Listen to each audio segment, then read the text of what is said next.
Who God is to me, I can't really put into words. God has been everything to me. There have been moments in my life where I have faced depression, loneliness, and times in my life where I thought I wasn't going to make it through.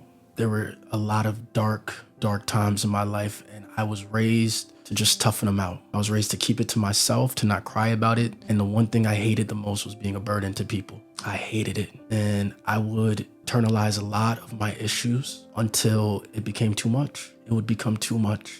First time I encountered God, I've been in church my entire life. You could be in church and never encounter God. You can be in church and every Sunday miss the move and the presence and the love of God.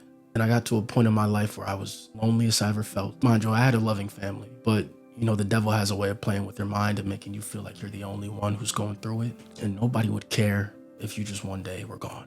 And I remember just sitting there, tears in my eyes, still trying to toughen it out, still trying to fight those tears. Said, I have nobody. Nobody would miss me. And I remember just hearing a small voice in my head, and as a Christian, you wonder, was that God or was that myself or was that a video? I don't know. And it said, what about God? What about God? I've been in church my whole life. I've heard thousands of messages. I've been to thousands of conferences, and I'm only 13, 12 at the time. I remember just watching people pray and thinking, is that real? Is what they feel, is that real? Is that, how do I feel that? How would I ever get to that point? How would I ever get to that point where I could pray like that and I feel God? I feel his love. I remember out of desperation, I cried out to God. Well, more like I whimpered and whispered because I didn't want anyone to hear me cry. And I said, God, I don't want to feel like this anymore. God, if you are who you say you are, if you are who they preach about at church, if you are that God, please help me.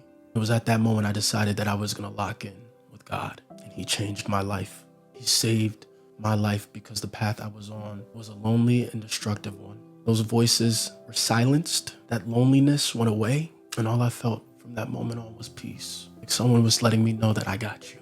I got you now.